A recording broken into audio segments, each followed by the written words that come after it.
Okay, let's have a conversation about blood pressure. Whether you're on a medication or not, it doesn't matter.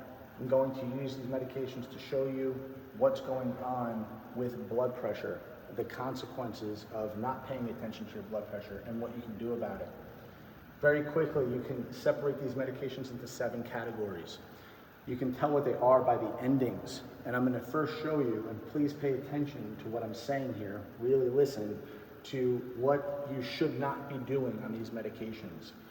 Sartan, the ending ends in Sartan. You need to avoid potassium. Pril, magnesium and potassium. Olol, avoid calcium, alcohol, and magnesium. Dipine, avoid calcium and sodium. Thiazide, that's a water pill, so you want to be careful not drinking way too much water. Magnesium, calcium, potassium. Zosyn, sodium and magnesium. ONE, water, too much water intake.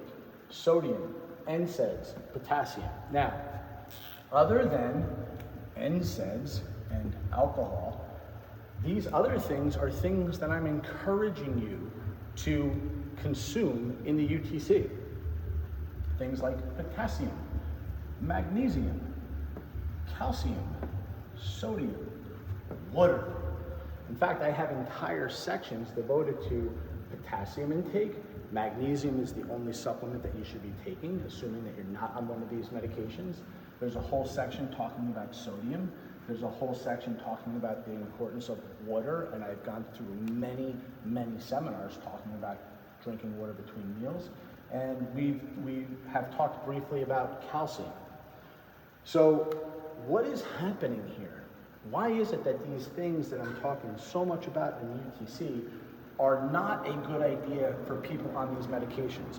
And this is a classic example of there are no free lunches, because the common side effect of these medications are things like extreme fatigue, meaning the higher the dose, the more tired you're going to feel, which is why many good doctors will recommend that you take these at night because it will mitigate that effect. 2 are things like erectile dysfunction. It affects your blood flow. Therefore, you're going to feel it in the bedroom. Number 2 is exercise. You're going to notice that the endurance of your exercise will suffer as well. Now, one of the most interesting things about being heart protective are things like blood flow, exercise, energy in order to exercise. So when you mitigate those things, you're going to lose motivation to do what's most important to have a healthy heart, right? So when you're doing things to the body via these medications that lower your drive and motivation to go out and do what you need to do in order to be healthy, and it also affects certain lifestyle things that makes life enjoyable, then you should think about, is there a way for me to fix my blood pressure without medicine? Now, some people have things going on that you need to be on blood pressure medication for your whole life. Doesn't matter what I'm saying here. Once you have a certain amount of damage to the heart or to the arterial wall, you're going to need to be on blood pressure medication for your whole life. But for everybody else, the 3 most important things that I'm going to talk about today, and I'm going to talk briefly because in phase 2, I'm going to talk a lot about the exercise component. But number 1 is exercise. It's not just a matter of are you exercising, it's are you exercising enough? Because we know that there's a dose dependency to the outcome, meaning if you take a half of a Tylenol when you have a headache, your headache may not go away. But if you take 2 Tylenol, your headache goes away. It's the same thing for cardiac protection. You have to do enough exercise at enough of an intensity and sustain it there for long enough periods of time, meaning number of days in a week and number of years longitudinally in your life in order to get it. And we're going to talk about that a lot in phase 2.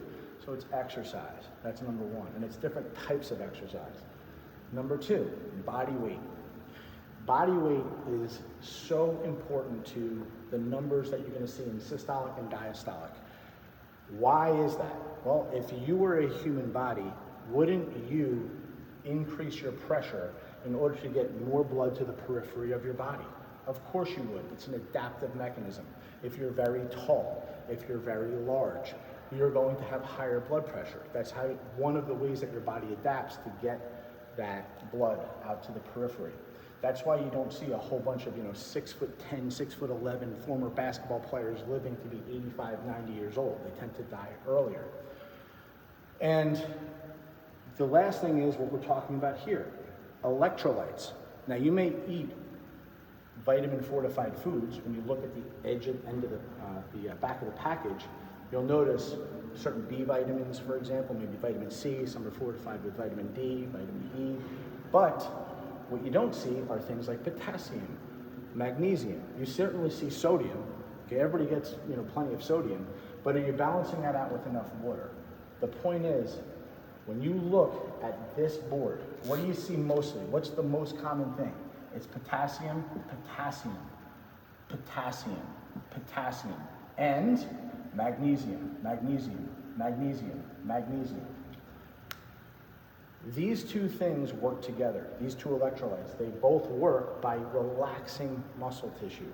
Calcium, for example, constricts muscles, potassium helps them relax. And we'll talk about how that works when we go over the phase 2 stuff with exercise, because your heart is a muscle. It has to constrict and relax. So do all of your muscles. These electrolytes work synergistically with and within water in certain ratios in order for this to happen optimally. Most people are potassium and magnesium deficient. What did I say its role is? It's to relax the muscle. That's what its function is. So if you're always here and you don't have enough of this, what do you think is going to happen to blood pressure? That's why I included those studies in the manual on potassium-rich foods. Reminder, if you're on some of these medications, you should not be eating potassium-rich foods, but that's part of the whole point here. You have to think about what is the consequence. There is no free lunch. For everything you do, I'm going to give you this with this medication, and I'm going to protect you from this, but I'm going to take this away from your life. I'm going to make you more tired. I'm going to make sure you have erectile dysfunction. I'm going to make sure that you're not as motivated to exercise. Okay, or would you like to fix the actual cause of the problem, which the three biggest things are you getting enough exercise? Is your body weight in that green body or damn near it zone? And finally, are you getting potassium and magnesium-rich foods? There you go. Now, if you finish the program after 8 weeks and you talk to the doctor and say, hey, I just lost 20 pounds. I have been exercising vigilantly for the past 8 weeks in the dose dependency that I'm going to describe in phase 2, and I'm including these electrolyte-rich foods. I would like to titrate off of my blood pressure medication if you're a candidate. You ask the doctor. The doctor is going to discourage you because the doctor's only job is to keep you alive. It doesn't care about your quality of life. He or she doesn't care about your quality of life. They care that you don't die of heart disease. You should care about your quality of life.